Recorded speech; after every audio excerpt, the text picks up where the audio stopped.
Hello दोस्तों, नमस्कार। मैं रमेश आचार्य, सरस्वती शिशु मंदिर, शिवा कॉलोनी, आज आप लोगों को लघुत्तम समापवर्तक और महत्तम समापवर्तक के बारे में बताने जा रहा हूँ। शुरू से लेकर के अंत तक वीडियो देखिएगा। यह आपके छोटे क्लास से लेकर के बड़े क्लास तक काम आएगा। कंपटीशन के लिए भी ये काम में आएगा। कुछ बच्चों को इसके बारे में जानकारी नहीं होता कि लघुत्तम समापवर्तक क्या होता है, महत्तम समापवर्तक क्या होता है। लघुत्तम समापवर्तक जो एलसीएम होता है वह होता है कि वह छोटी से छोटी संख्या जिसके द्वारा दी गई संख्याएं पूर्ण रूप से विभाजित हो जाएं, दी गई संख्याओं का लघुत्तम समापवर्तक कहलाती है। जैसे मान लो अगर लघुत्तम समापवर्तक एलसीएम लिखना है, लघुत्तम समापवर्तक आपको लिखना है, तो इसकी परिभाषा है वह छोटी से छोटी संख्या, छोटी से छोटी संख्या जो दी गई संख्याओं के द्वारा,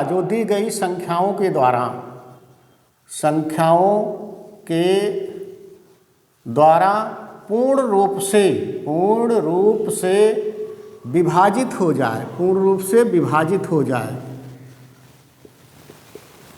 जाए, वह दी गई संख्याओं का लघुत्तम समापवर्तक कहलाती है। वह दी गई संख्याओं का लघुत्तम समापवर्तक कहलाती है।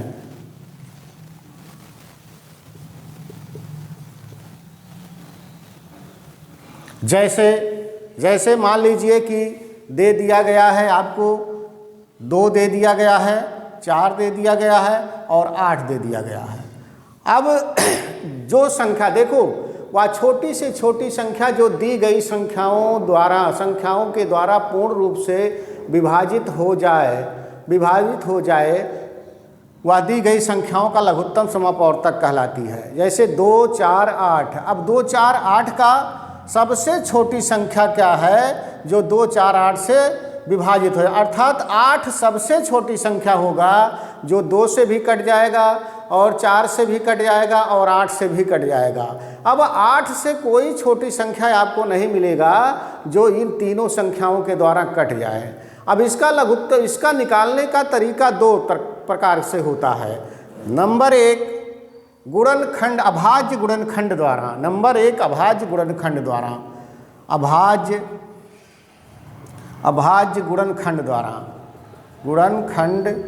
द्वारा।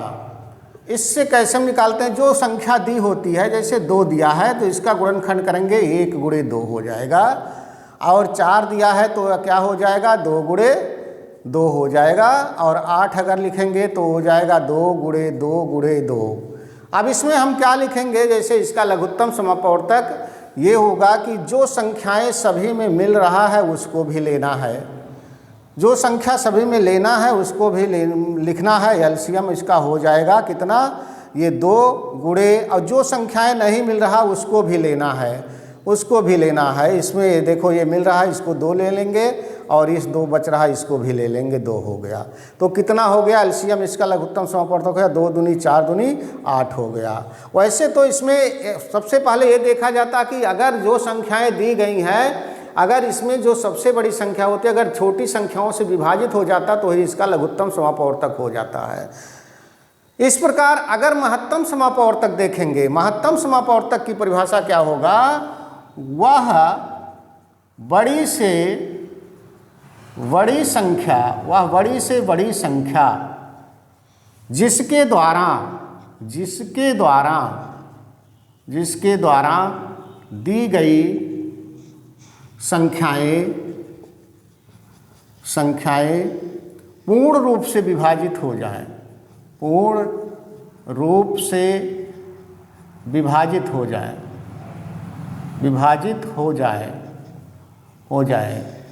दी गई संख्याओं का महत्तम समापवर्तक कहलाता है, एचसीएफ कहलाता है। जैसे यही संख्या आप ले लीजिए 2, 4 और 8। अब इसका अगर एचसीएफ कोई पूछता है तो इसमें क्या हो जाए, इसका एचसीएफ 2 हो जाएगा। अब 2 सबसे बड़ी संख्या है, देखो वह बड़ी से बड़ी संख्या जिसके द्वारा 2 सबसे बड़ी संख्या है जिसके द्वारा दी गई संख्याएं पूर्ण रूप से विभाजित हो रहा है।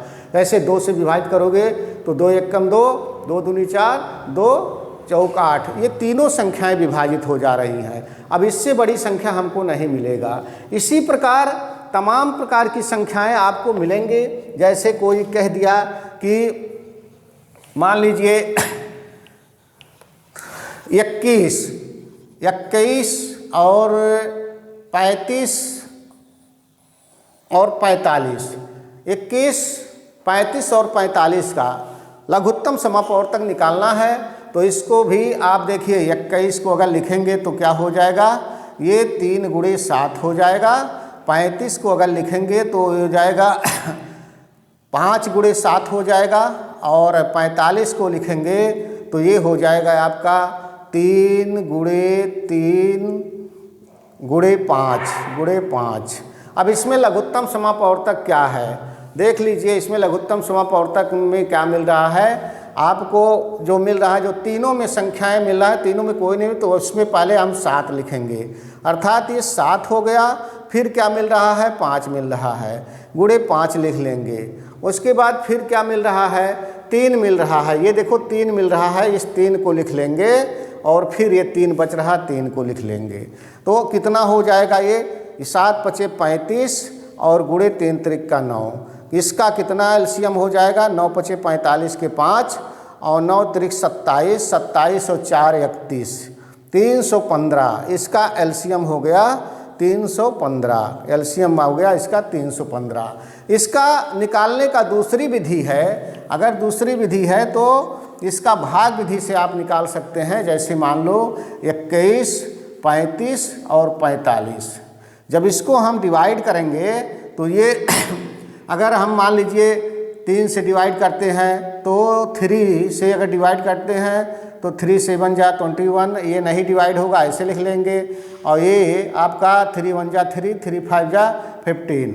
अब इसको 7 से डिवाइड कर दो, 7 से डिवाइड होगा तो 1 हो गया, ये 5 हो गया, और ये नहीं होगा तो इसको उतार लेंगे, यहाँ पे लिख लेंगे। अब 5 से डिवाइड कर लीजिए, 1 हो गया आपका, 1 हो गया, और 3 5 जा 5, 5 3 जा 5 होगा। अब 3 बच रहा, 3 से डिवाइड कर दीजिए, कितना हो गया आपको देखिए, फिर वही संख्या आ गया, इसका एलसीएम आ गया आपका 3 गुणे 7 गुणे 5 गुणे 3, 7 पचे 35 और गुणे 3 त्रिक का 9, कितना हो जाएगा एलसीएम, 9 पचे 45 और 9 त्रिक 27, 4 31, 315 हो गया। अगर अब देखिए 315 सबसे छोटी संख्या है, जो 21 से भी डिवाइड कट जा रहा है, 35 से भी कट जा रहा है और 45 से भी कट जा रहा है। अगर मान लीजिए इसका एचसीएफ अगर पूछा जाता है, एचसीएफ अगर पूछा जाता है तो आपको क्या मिलेगा, मान लीजिए कोई संख्या आपको दे दिया 3, 5, 7, अगर इसका एचसीएफ पूछा जाता है तो ये विषम संख्याएं हैं, विषम संख्याओं का एचसीएफ हमेशा 1 होता है, एचसीएफ हमेशा 1 होता है। मान लीजिए एचसीएफ अगर आपको बटे में दे दिया, जैसे मान लीजिए दे दिया 2/3, 4/5, आपको दे दिया 8/7। अगर इसका एलसीएम आपको निकालने के लिए कह दिया जाए तो क्या निकालोगे, पहले अंश का एलसीएम लिखाओ, किसका, न्यूमरेटर का एलसीएम, अंश का लघुत्तम समापवर्तक, अर्थात 2, 4, 8 का लघुत्तम समापवर्तक कितना हो जाएगा, 2, 4, 8 का लघुत्तम समापवर्तक हो गया 8। और इसके हर का एचसीएफ निकालेंगे तो हर का एचसीएफ 3, 5, 7 का एचसीएफ कितना हो गया, 1 हो गया, अर्थात इसका एलसीएम आपका हो गया, एलसीएम हो गया 8, अर्थात 2/3, 4/5 और 8/7 का एलसीएम कितना हो गया, 8 हो गया। अगर मान लीजिए इसी 2/3 का 2/3 और 4/5 और 8/7 का HCF निकालना है, तो इसके अंश का पहले हम HCF निकालेंगे। देखिए 2, 4 और 8 का HCF कितना होगा? 2 होगा। 2 सबसे छोटी संख्या अर्थात 2 हो गया। और इसका 3, 5, 7 का एलसीएम कितना हो जाएगा? तो एलसीएम आपका हो गया 3, 5, 15 और 15, 7, 105। इसका 105 हो गया, अर्थात HCF इसका हो गया, HCF हो गया 2/105, 2/105 हो गया। इस प्रकार हम बटे में एलसीएम और HCF निकाल सकते हैं। अगर एलसीएम निकालना है तो अंश का एलसीएम निकालेंगे और हर का HCF निकालेंगे।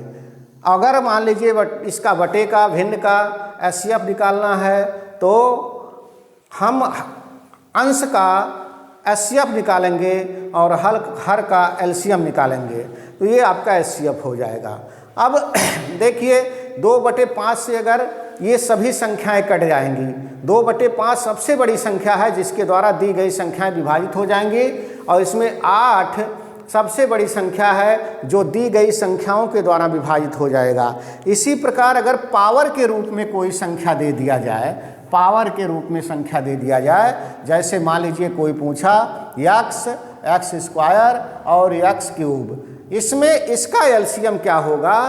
तो इस तरह का अगर कोई क्वेश्चन है तो एलसीएम क्या होगा? एलसीएम आपका इसका हो जाएगा जो सबसे बड़ा पावर होगा, जो चर का सबसे बड़ा, वेरिएबल का सबसे बड़ा पावर होगा, वही एलसीएम हो जाएगा, x³ हो जाएगा। और मान लीजिए इसी का HCF पूछ रहा है, HCF पूछ रहा है, तो इसका HCF आपका हो जाएगा कितना? जो सबसे छोटा पावर रखता है वो इसका HCF हो जाएगा। इसी प्रकार मान लीजिए ये दूसरे रूप में दे दिया, दूसरे रूप में दे दिया मान लीजिए कि दे दिया है x+2 कामा x+2 का क्यूब कामा x+2 का 5। अगर इसका एलसीएम पूछ रहा है तो इसका एलसीएम देखिए जो सबसे बड़ा पावर है वो एलसीएम हो जाएगा। इसका एलसीएम हो जाएगा आपका हो जाएगा x+2 के पावर 5, और HCF इसका अगर पूछेगा तो जो सबसे बड़ा, जो सबसे छोटा पावर रखता है वो इसका HCF हो जाएगा। HCF इक्वल आपका हो गया कितना? x+2 हो गया, x+2 हो गया। इसी प्रकार मान लीजिए अगर कोई नंबर दूसरा दिया है, फिर अगर कोई नंबर दूसरा दिया है, जैसे मान लीजिए कि दे दिया है कि x²/y³ और दे दिया x³/y⁴ और x के पावर 5/y⁴ 6। अगर मान लीजिए इसका पूछ लिया, इसका एलसीएम पूछ लिया, लघुत्तम समापवर्तक पूछ लिया, तो इसमें पहले इसके अंश का जो लघुत्तम समापवर्तक होगा कितना होगा? इतना, सबसे बड़ा पावर x के पावर 5 है तो x के पावर 5 हो गया, और इसका HCF निकाल लो। HCF जो सबसे छोटा पावर होता है ये y³ हो गया। ये एलसीएम इसका हो गया। एलसीएम किसका इतना हो गया? x के पावर 5 और y के पावर 3।